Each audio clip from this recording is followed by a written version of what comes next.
Evolução em Dois Mundos, hoje, capítulo 12, parte 1. Alma e desencarnação. Nosso último encontro, o André Luiz veio dizer para a gente, veio nos explicitar, né, sobre a histogenese, ou histogênese, histogenese, né? Cada um fala de uma forma, mas se tem um acento aqui, vamos falar histogenese, né? Histogênese. Ele veio dizer para a gente da histogênese espiritual, né? Que nada mais é do que a capacidade de se refazer, assim como as células, mas aqui no espiritual, de refazer as células espirituais, refazer a sua estrutura quando a gente, então, o quê? Desencarna. Nós vamos ver agora, no capítulo 12, quando ele continua falando agora, né, de alma e desencarnação, lá na frente, lá atrás ele fez uma comparação com os insetos, e ainda nesse primeiro subtítulo, ele continua fazendo uma correlação para que a gente entenda da melhor maneira, porque a gente vai ver que estágios que os insetos passam, que os animais passam, um dia nós passamos e ainda a gente passa, ainda que de forma mais sutil, ainda que de forma mais leve, mas ainda existe.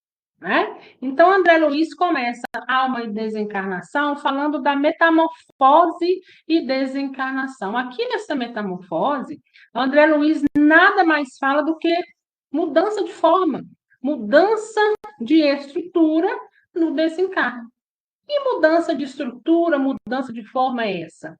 A gente sabe que quando o corpo físico morre, o que acontece? A gente deixa esse corpo físico, são desatados os nós que prende o nosso corpo espiritual, o nosso perispírito, a esse corpo denso e pesado, e nós, com a energia que está em nós, com o automatismo já desenvolvido, com a capacidade de pensamento contínuo que a gente plasma, né?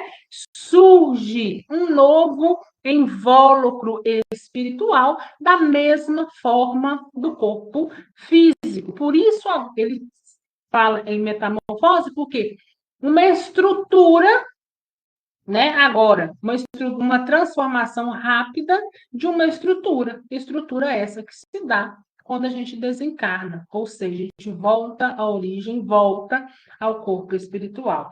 E ele inicia-se assim, graduando, né, avançando nos acontecimentos da desencarnação, é importante lembrar, né, que ainda ao mundo dos insetos, a gente precisa ir ao mundo dos insetos para lembrar que se existem aqueles de metamorfose total, ou seja, aqueles que conseguem uma transformação rápida, total da sua estrutura no desencarne, a gente tem que entender também que existem as metamorfoses incompletas, né? Que ele fala, né? Os hemimetábolos, cuja larva sai do ovo e se converte imediatamente no indivíduo. Então, ele está dizendo aqui que, assim como tem a metamorfose total, tem a metamorfose incompleta. Assim como aquela larva que, quando ela nasce e se desenvolve, ela já vai para uma estrutura definitiva. Né? E mais à frente aqui vocês vão ver ele falar que diferente daquela larva que come, chega num determinado desenvolvimento, ela precisa estar dentro de uma crisálida, dentro de uma estrutura ali adormecida, até que ecloda e aí surge um novo indivíduo, como é o caso da lagarta da borboleta. Né? Ela nasce, come, depois ela adormece, envolve-se naquela crisálida, né? Ela está ali na pupa, depois ela se eclode e transforma numa estrutura totalmente diferente do que ela era, né? Antes, aquela lagarta que muitos temiam e têm até medo, transforma-se numa linda borboleta que já enche os nossos olhos. Né? Então, da mesma forma que existe essa metamorfose nos insetos completa e incompleta, também existe em nós. Né? É isso que ele está querendo dizer. sem passar, ele fala, né, da larva que sai do ovo e se converte imediatamente no indivíduo, sem passar pela fase pupal, a feição dos malófagos, desprovidos de asas, embora possuem aparelho bucal triturador. Apresentando características singulares no capítulo da transfiguração, em todas as ordens nos quais se dividem os insetos, de algum modo exprimem no desenvolvimento da metamorfose que lhes marca a existência, a escala de fenômenos que vale para a desencarnação dos seres de natureza superior. E é o que nós acabamos de dizer, né? Assim como os insetos, eles ainda, é o que ele fala aqui, vamos voltar? Como lhes marca a existência, né, esses fenômenos de incompleto ou incompleto, vale também para os seres superiores. E agora, quando ele fala de seres superiores, ele já também nos engloba, né? Superiores no sentido de estar à frente daquele que também está em desenvolvimento, né? Porque a gente tem que fazer um parêntese aí e lembrar que nós estamos em relação ao reino vegetal, ao reino animal e ao reino mineral, nós somos superiores em relação a eles, mas nós precisamos entender que tem outros à nossa frente e em relação a nós também são superiores, né? Então, da mesma forma que existe essa questão do completo ou incompleto nesse, né, desencarne dos insetos, do nascimento, da metamorfose dos insetos, existe também na questão da desencarnação dos seres que são um pouco mais avançados.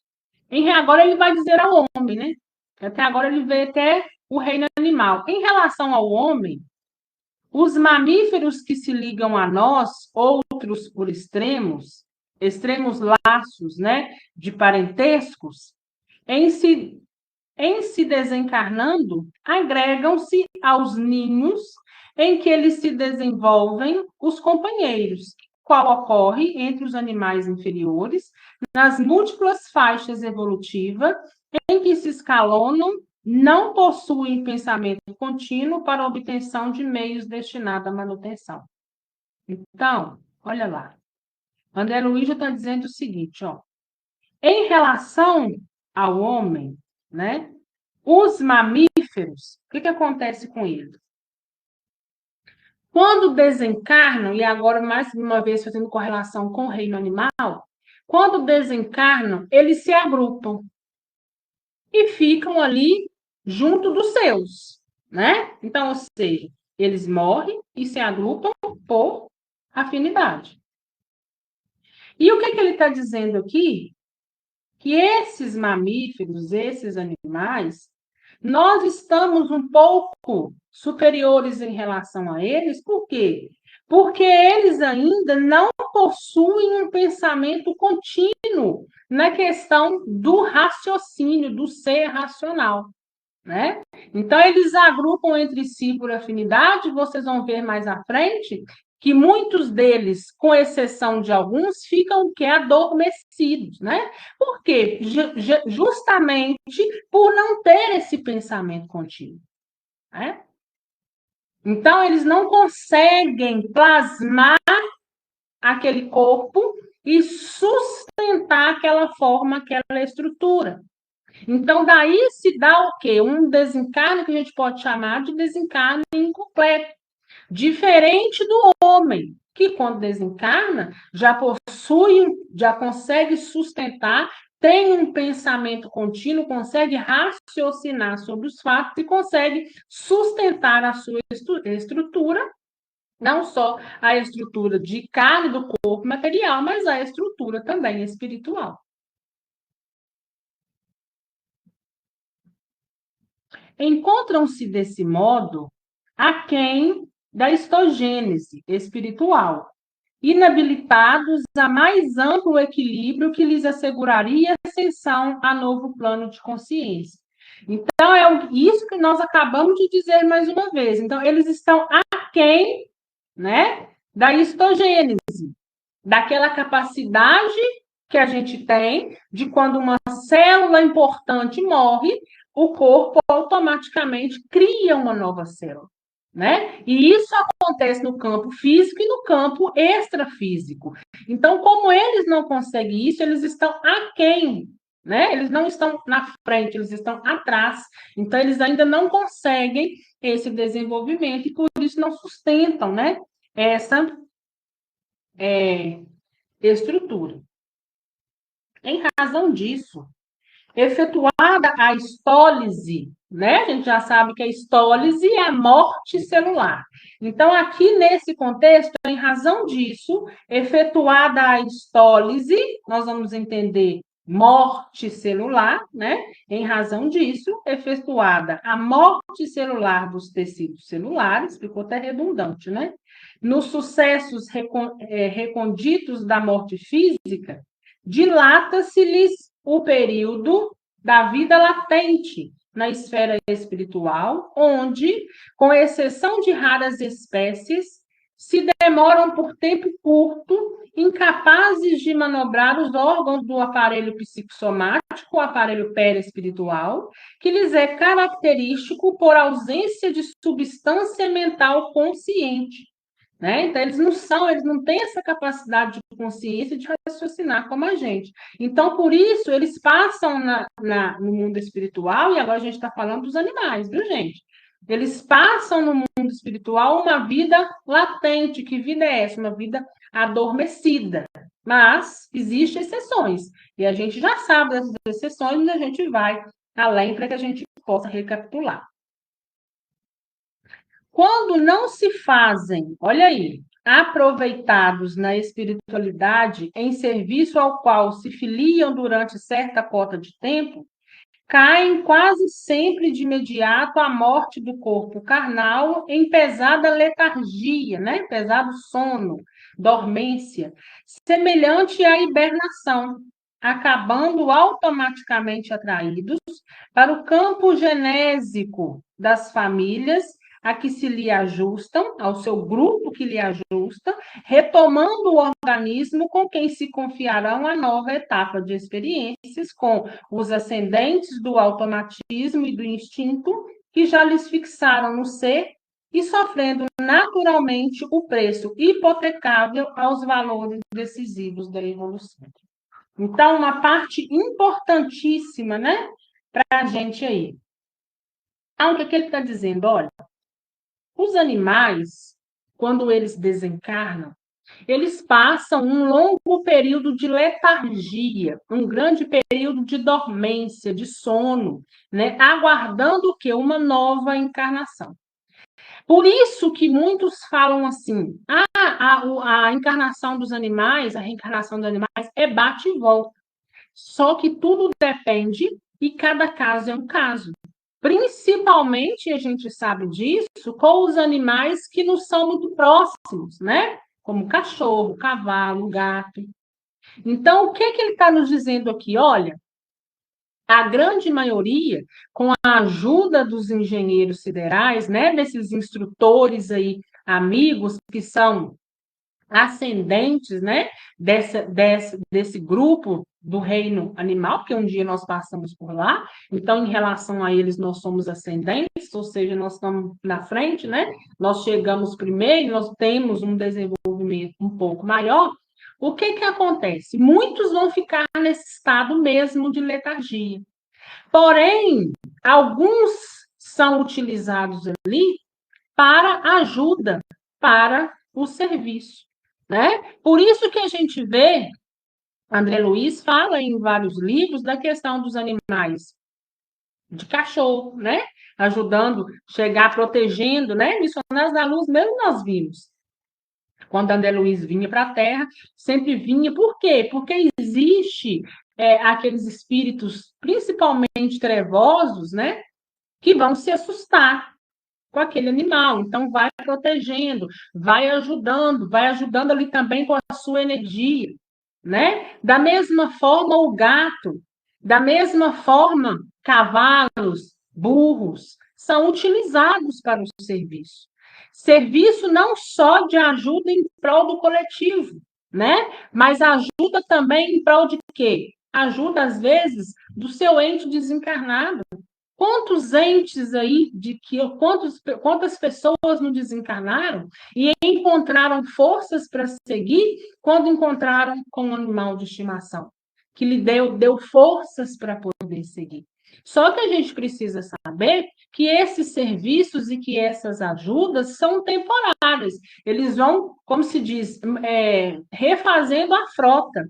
Porque esses animais também precisam o quê? De se desenvolver. Então, esses animais, o estado, né? Quando o bicho chega no mundo espiritual, ele não se desenvolve demais do outro lado, tanto quanto a gente. Justamente por não ter esse pensamento contínuo. Ainda assim, se desenvolve com a ajuda, né, dos nossos irmãos espirituais, que modifica alguma coisa, a gente já viu lá atrás. Eles pegam alguns que têm um estado mais avançado, mexe ali naquela estrutura, né? E quando é colocado de novo, que ele é necessário passar por essas oportunidades da carne, quando ele é inserido novamente naquele meio, né? Volta-se para a Terra, desenvolve-se um pouco mais, retorna, assim como nós, né?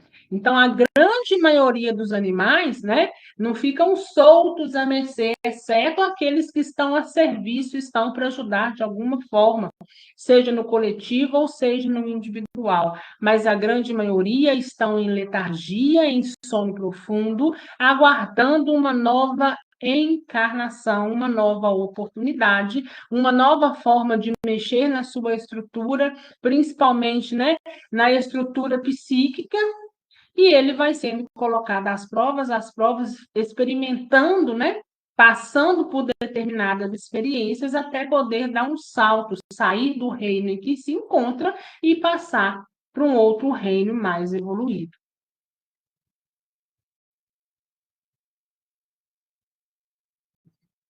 Além da histogênese, através desse movimento incessante da palingenesia é a mesma coisa que reencarnação, tá? Então, através desse movimento de encarnar e desencarnar, reencarnar e desencarnar, né?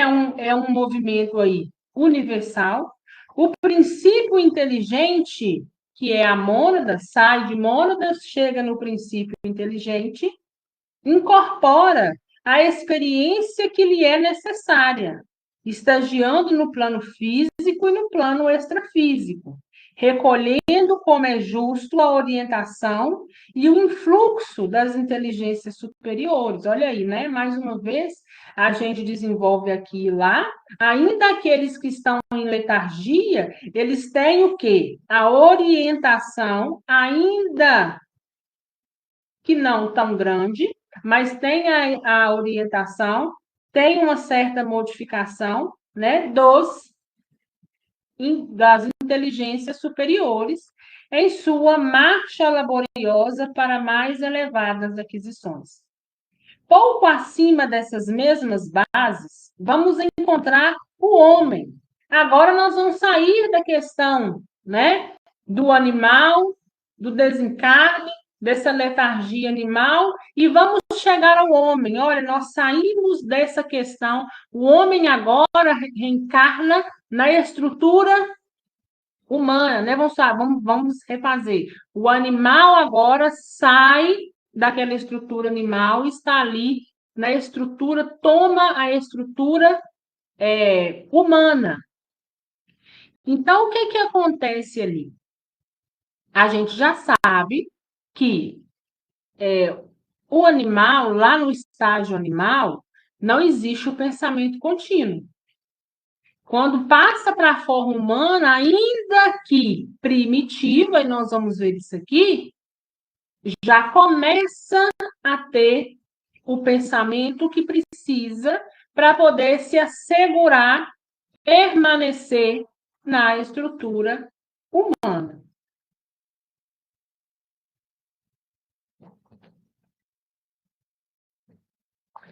Pouco acima dessas bases, vamos encontrar o homem infraprimitivo, ou seja, ele está acima dos animais, mas ainda é primitivo. Vamos lembrar lá do homem de Neandertal.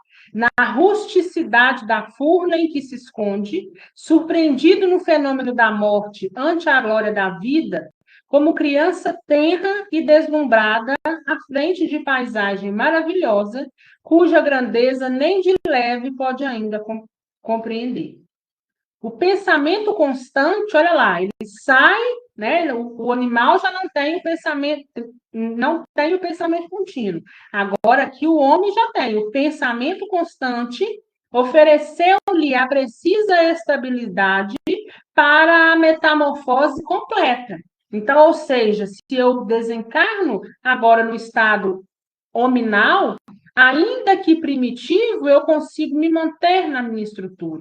Quando eu desencarno, eu consigo plasmar e estar ali cópia idêntica do que um dia eu fui na Terra, uso o último corpo, e eu consigo.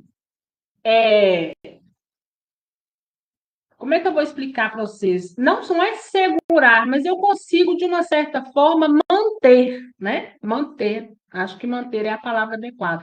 Eu consigo manter essa estrutura de uma forma consciente, né? Que é diferente dos animais. Então, ou seja, quando eu estou no estado nominal e eu desencarno, eu não estou mais em letargia, ou seja, eu estou agora acordado, né? Ou se eu não estou acordado, eu preciso passar por uma certa dormência, que também nos lhe é própria, mas vai chegar um momento que eu vou despertar.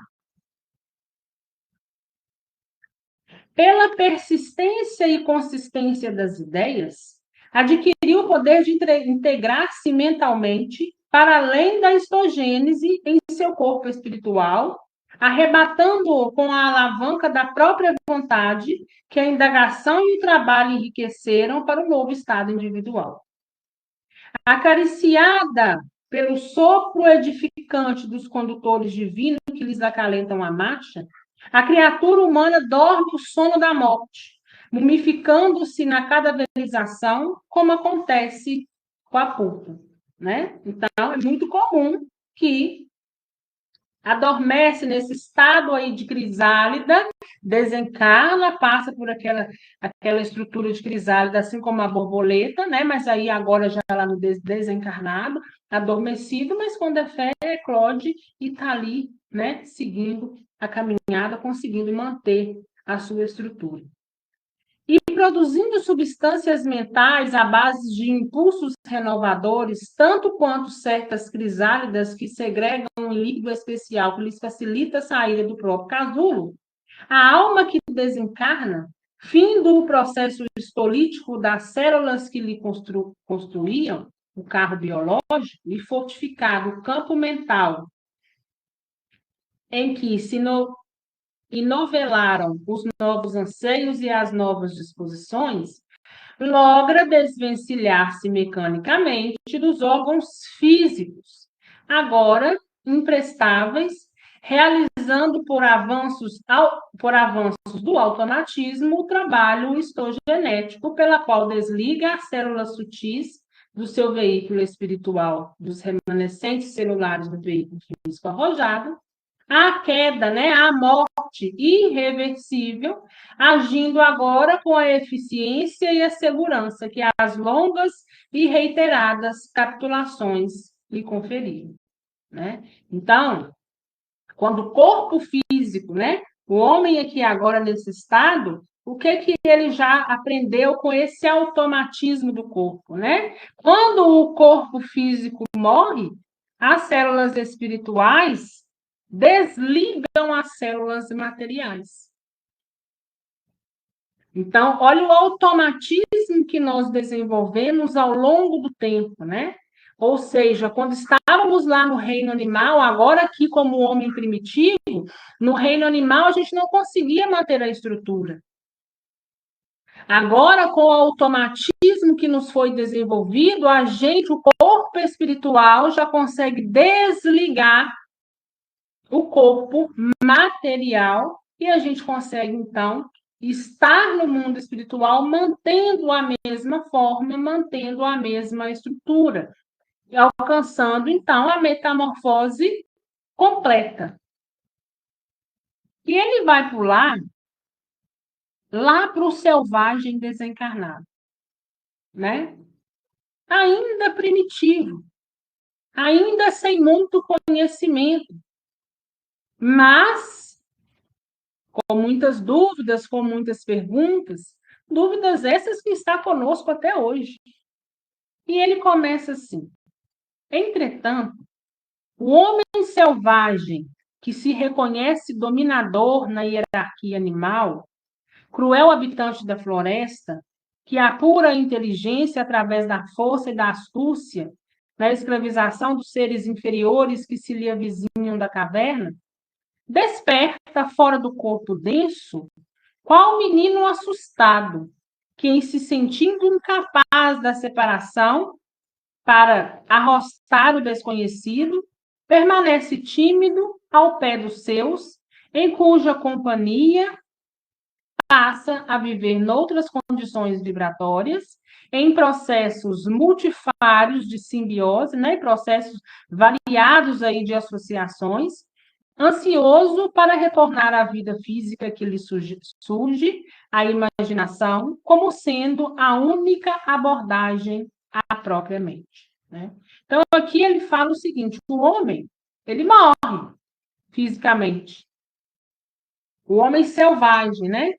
O homem selvagem desencarna. Aquele homem sem muitos conhecimentos, mas que já pensa, que raciocina, tem pensamento contínuo, consegue captar aquela vivência, chega no mundo espiritual desencarnado, está consciente, mas não sabe muito o que fazer. E aí o que ele fala aqui? Olha, ele morre, mas ele vai continuar aguardando próximo dos seus. Ele vai se juntar junto daqueles seus que um dia desencarnaram antes dele, mas ele fica ali, de uma certa forma, com aquele pensamento fixo e desejo de retornar de onde ele estava, ou seja, de voltar para a matéria. Não dispõe nessa fase de suprimento espiritual que o ajude a pensar em termos diferentes da vida tribal em que se apoia. Né? Ele não tem estrutura, ele não sabe como que ele vai agir, ele não sabe como que ele vai pensar. A única coisa que ele sabe é a vida tribal onde ele estava inserido, né? Ele não consegue diferenciar, de olhar mais à frente e ver que existe algo mais além. O espetáculo da vastidão cósmica perturba-lhe o olhar e a visita dos seres extraterrestres, que naquela época, até o fogo, o sol, para aqueles homens primitivos, era o quê? Extraterrestre, era desconhecido. Né? O que quer dizer aqui, nesse sentido extraterrestre? Seres fora daquilo que eles conheciam. Então, quando via ali determinadas coisas, também se assustava. Eles não conseguiam se ver em um ambiente diferente ou com algo de fora diferente daquilo em que eles já estavam acostumados. Mesmo benevolentes sábios infundem-lhe pavor, crendo-se à frente de deuses bons ou maus, cuja natureza ele próprio se incumbe de fantasiar na exiguidade das próprias concepções, né? Então ele vem carregando com ele essas concepções, essas conclusões. Aquilo que vem de fora pode ser ruim ou pode ser bom. Mas, no primeiro momento, lhe é assustador. Isso a gente sabe que foi vivenciado nos homens primitivos enquanto encarnados. Mas nós aqui estamos tendo uma visão bem parecida, mas agora com um homem primitivo desencarnado. Fora da Terra, fora do corpo físico, mas com o único desejo de querer voltar, de querer estar ali e de não saber lidar com outra coisa que seja estar junto daqueles que um dia ele nasceu e ali se encontrou, né? Acuado na tapera, onde a morte lhe furtou transportou o veículo físico, né? Então, acuado ali naquele lugar aonde ele desencarnou, ele respira a atmosfera morna, em que se acasalam os seus herdeiros do sangue, para somente ausentar-se do reduto doméstico quando a família se afasta, instada por duras necessidades de subsistência e asilo. Então, ele fica ali, junto dos seus também desencarnados, e só se afastam dali quando a família também se afastar. Enquanto a família não se afasta, e afastamento esse que se dá por necessidade, eles também não se afastam, né? Fica ali de um certo modo na atmosfera espiritual, mas ainda estão ali bem próximos. E o homem primitivo que desencarnou, suspirando pelo devotamento dos pais e notadamente pelo carinho do colo materno, expulso do vaso fisiológico, ou seja, né, expulso do corpo físico, não tem outro pensamento senão voltar ao convívio revitalizante daqueles que lhe usam a linguagem e lhe comungam os interesses, né? Então, ele deseja o quê? Voltar à família, né? E a gente vê aí e percebe onde nasceu esse sentimento, né? De querer só estar junto dos seus. Olhando hoje para a nossa ótica de desenvolvimento, né? A gente também ainda tem esse sentimento, essa sensação. A gente ainda quer estar juntos dos nossos. Olha aí, quanto tempo já não se passou, desde o homem primitivo até para chegar hoje no Homo sapiens sapiens, aonde, né, nós estamos. A gente ainda tem esse pensamento. Muitos ainda ficam presos nessa questão.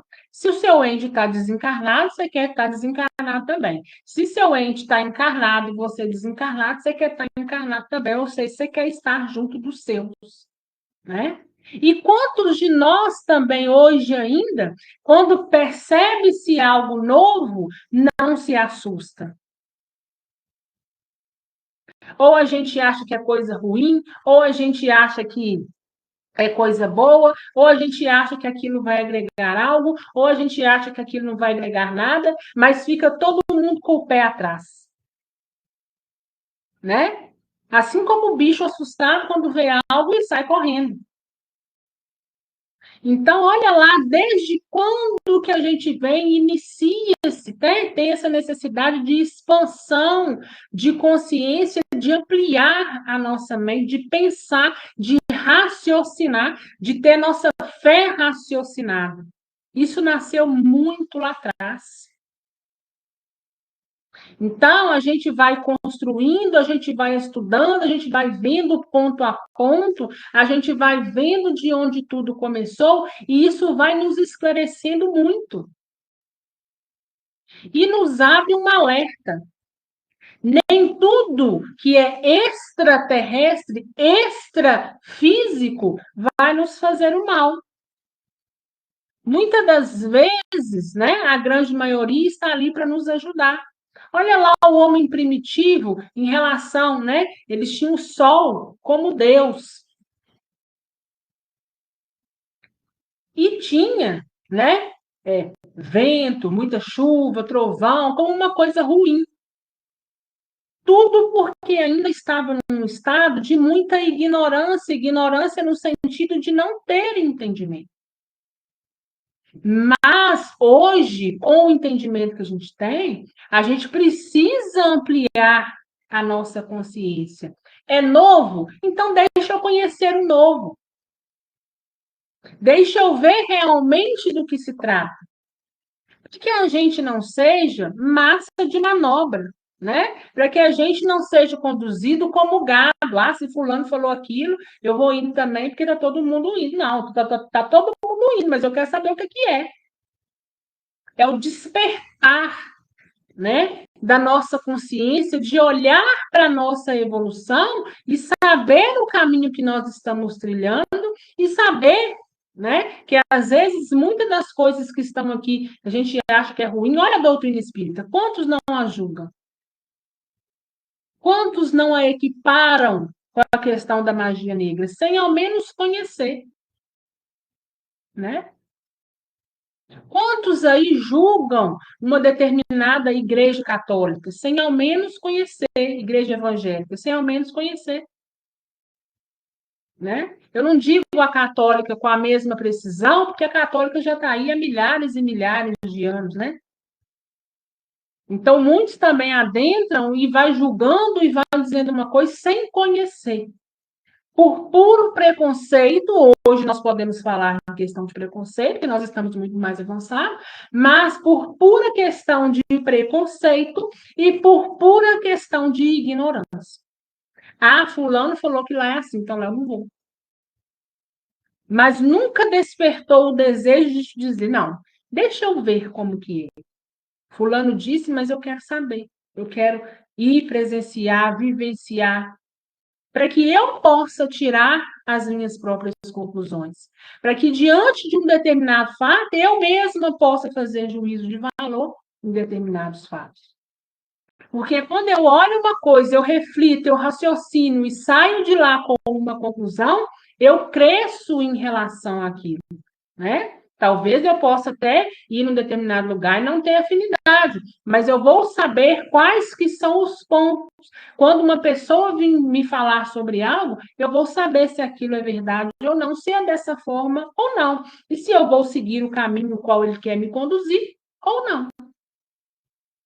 Então, isso é muito importante.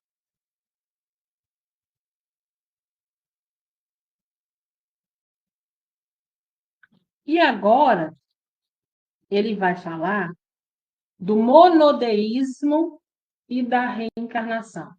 Então, nós vamos entender aqui, como monodeísmo, né? O pensamento único. Nós vimos lá agora que o homem primitivo está num pensamento único e focado naquele pensamento, no homem primitivo desencarnado. Qual que é esse pensamento único? Voltar, retornar, né? Aqui onde eu estou, eu não quero estar. Eu quero estar junto com os meus encarnados. Eu quero viver da mesma forma que eu vivia lá naquela tribo. Então, por isso que agora ele vem falar sobre monodeísmo e reencarnação, né? As consequências disso, o que é e essas consequências. Ou seja, de você estar ali com uma ideia fixa em uma determinada coisa. E eu já vou adiantando, né, que isso também serve para nós. Não é só serve para nós quando desencarnar e nos afeta enquanto encarnados. Não é só para os desencarnados. De forma primitiva, como foi lá um dia na linha da evolução, e de forma desencarnada hoje, né? Então, isso também nos afeta. Ressurgir na própria taba e renascer na carne, cujas exalações lhe magnetizam a alma, constitui aspiração incessante do selvagem desencarnado. Né? Só pensa em renascer. Estabelece-se nele o monodeísmo pelo qual os outros desejos se lhe esmaecem no íntimo. Então, estabelece nele um pensamento único que está ali remoendo, remoendo e sendo sustentado lá no seu íntimo. Pela oclusão de estímulos outros, os órgãos do corpo espiritual se retraem ou se atrofiam por ausência de função e se voltam instintivamente para a sede do governo mental, onde se localizam ocultos e definhados no fulcro dos pensamentos, um circuito fechado sobre si mesmos, quais implementam potenciais de germe vivo entre as paredes do ovo. Então, quando você está muito bitolado, né, em um determinado assunto, agora nós vamos falar, né, sobre o desencarnado, como nesse caso aqui, ele só pensa em voltar, voltar, voltar, voltar, voltar. Ele vai perdendo, é o que ele fala aqui, né? Ele perde os estímulos, ele perde, de uma certa forma, começa a surgir nele uma ausência de função. Ou seja, nós já fomos desenvolvidos a um certo ponto, e agora olhando para o homem primitivo, para poder desenvolver. Existe todo um automatismo. Quando você fica bitolado numa coisa só, você começa a atrofiar as demais funções. E você vai cada vez mais reduzindo, né? E ficando aí, como ele compara, como uma larva dentro de um ovo. E isso é o próprio ser que faz isso com ele mesmo. E aí vamos trazer agora, vamos recapitular, colocar a mente aí para poder pensar e raciocinar. Isso também não acontece com a gente ainda hoje, enquanto encarnado?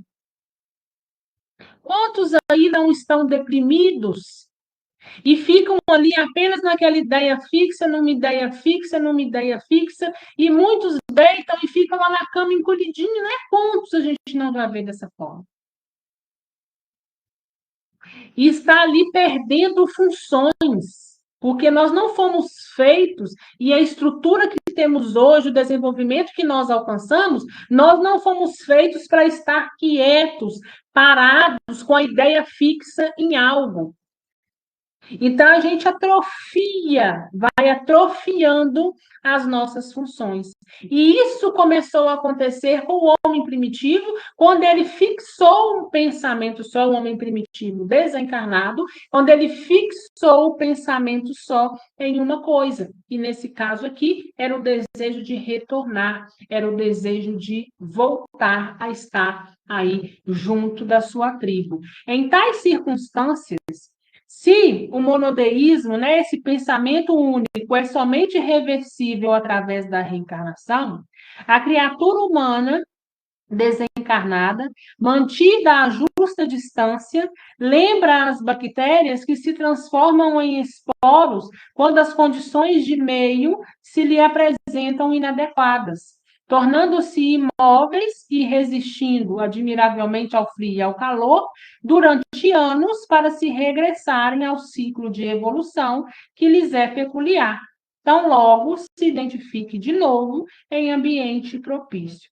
Então, já adiantando para vocês, o que André Luiz, né, está querendo nos dizer aqui? Olha, ele perde todas as funções e ele vai ter com ele, né, vai existir com ele somente, cadê a palavra certa que ele usou aqui?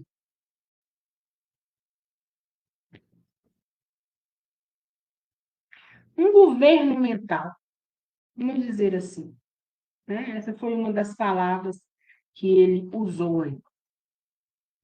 Ele também vai perdendo, e nós vamos ver mais adiante, quando ele fica com aquela ideia bitolada. E André Luiz o compara uma larva dentro de um ovo, ele vai perdendo aquelas funções e vai perdendo também a sua forma, a sua estrutura humana. Né? A gente sabe que no nosso corpo espiritual existem várias estruturas, mas ele perde essa estrutura, sai dessa estrutura do corpo espiritual, do perispírito, e vai tomando a forma ovoide, né? Eu até deixei para vocês um vídeo sobre essa questão dos ovoides, né?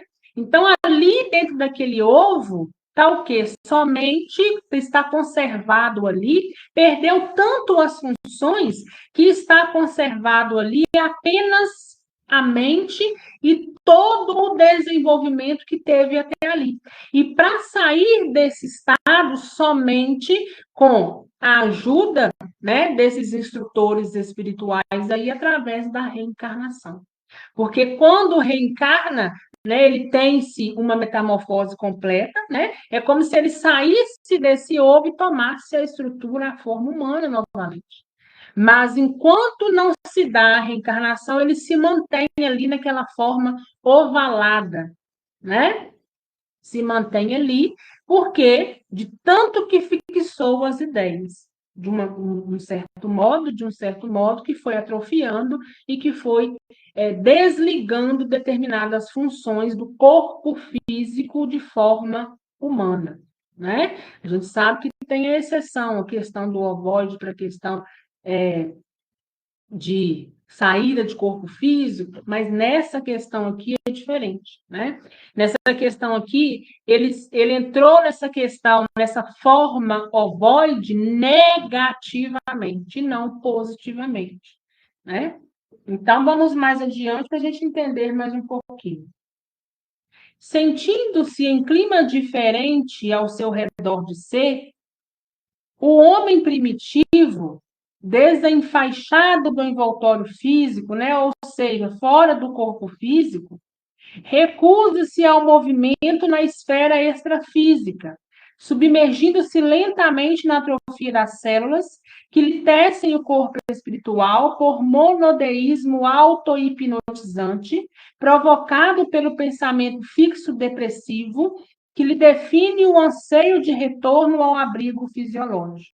Né? Então, ele tem a ideia tão fixa em uma determinada coisa que essa ideia se torna auto-hipnotizante e o que acontece? Essa forma faz com que ele perde a forma, né, do perispírito, a forma humana do perispírito, a estrutura, né, do perispírito. Por quê? Porque ele, com esse pensamento enraizado, com esse pensamento único em uma coisa só, ele mesmo, o que ele faz? Além de atrofiar essas células, né? Ele recusa-se ao movimento na esfera extrafísica. E que movimento é esse? A continuar o seu desenvolvimento. Nesse período, afirmamos habitualmente que o desencarnado perdeu o corpo espiritual, transubstanciando-se num corpo ovoide, o que ocorre, aliás, a inúmeros desencarnados outros em situação de desequilíbrio, cabendo-nos notar que essa forma, segundo a nossa maneira atual de percepção, expressa o corpo mental da individualidade, a encerrar consigo conforme os princípios ontogenéticos, né, que são todo o desenvolvimento que você teve até hoje, carrega com você nesse corpo mental, mas agora, em vista de que você não está se desenvolvendo, está atrofiando, né, retraindo aí os seus órgãos, a sua essência, as suas funções, você perdeu essa forma do perispírito, né? E agora você está entrando numa forma de ovo, mas levando consigo um corpo mental, né? Onde ali está toda a sua individualidade. A encerrar consigo esses princípios, né, da criação divina, todos os órgãos virtuais de exteriorização da alma nos círculos terrestres e espirituais, assim como o ovo aparentemente simples guarda hoje a ave poderosa de amanhã, ou como a semente minúscula que conserva nos tecidos embrionários a árvore vigorosa em que se transformará no porvir, né? E olha para vocês verem, né? Quando que surgiu essa questão da ovoização, e ela ainda se perfaz, ela ainda existe hoje, com tantos e tantos anos que já se passaram, né? E aí cabe a nós fazer mais uma reflexão a nível de tirar conclusões e aprendizados para nós mesmos. A gente precisa entender que muitos que desencarnam, né? Talvez fulano nunca vai receber uma psicografia, talvez nunca vai receber uma notícia. Por N motivos, inúmeros motivos. E vamos supor, né, que uma pessoa desencarna hoje e está aí nessa ideia fixa, cada vez mais fixa, atrofiando todas as suas funções e entrando nesse estado de ovoização.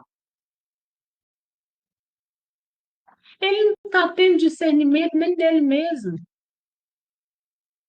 Mais uma vez, a gente pode entender a importância do socorrido e do amparado. E olha que quando o indivíduo entra nesse estado, Esse estado só é reversível se coloca ele novamente para uma reencarnação. Poderíamos falar aqui sobre reencarnação compulsória? Reencarnação daquele que reencarna sem mesmo saber que está reencarnando com a ajuda dos engenheiros siderais? Poderíamos. Porque ele vai estar ali carregando aquele corpo mental, carregando todo o seu desenvolvimento até ali, mas as suas ideias estão tão fixas que ele não consegue sair delas sozinha e nem consegue sair delas no mundo espiritual. Ele não consegue retroagir para voltar àquela outra forma. Então, o que que acontece? Ele é pegado daquela forma, é montada para ele todo um plano reencarnatório e ele é colocado ali naquele ambiente para que ele possa novamente recomeçar do zero, do nada. Mas como ali, dentro daquele ovo que ele mesmo criou, dentro daquele mundo que ele mesmo criou, existe um corpo mental, existe uma estrutura que um dia foi desenvolvida e que é capaz perfeitamente de voltar, né, para o mundo e a estrutura e forma do homem. E a gente vai estudando e vai vendo o quão importante é, né? Às vezes as coisas podem nos soar repetitivas, mas elas não são. A gente, quando estuda, né, e principalmente a doutrina espírita, ela nos esclarece muita coisa. Ela nos esclarece de onde nós viemos e para onde nós vamos, né? Muitos nos se perguntam de onde eu vim, para onde eu vou. E nós estamos conversando sobre isso aqui o tempo inteiro, principalmente agora em Evolução em Dois Mundos, de onde eu vim. Um dia, nós somos criados no mundo espiritual, foi nos criada uma forma de energia, né? Uma parte de Deus, que é essa energia suprema, causa primária de todas as coisas.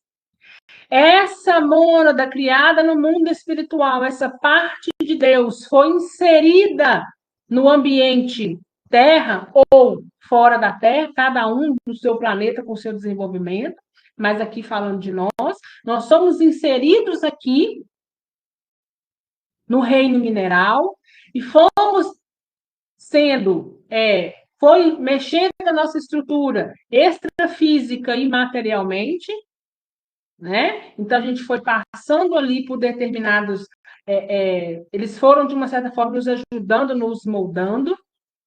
Passa-se para o reino vegetal, chega no reino vegetal, aquela mônada transforma-se em princípio inteligente, esse princípio inteligente vai se movimentando, até a gente alcançar o estado hominal, esse homem primitivo que vai desenvolvendo, até chegar no ponto que nós estamos hoje. E para onde nós vamos? Nós vamos para onde nós somos semelhantes. Eu vou para um lugar onde tem afins. Não necessariamente hoje, com a evolução que a gente está, não necessariamente para onde os meus entes estão, mas onde eu vibro, onde as minhas ideias são afins. Né? E essas coisas vão nos sendo respondidas e vai nos trazendo cada vez mais reflexão, vai nos trazendo certezas, mas surgindo também incertezas, mas vai nos colocando, né? Nos estruturando, né? E a gente vai entendendo aonde surgiu os nossos medos, as nossas inseguranças, os nossos desequilíbrios, e que até hoje esses medos, inseguranças e desequilíbrios, embora numa proporção bem menor, ainda é necessário ser enfrentado, ainda é necessário ser resolvido. E hoje nós paramos por aqui. Alguma dúvida, gente?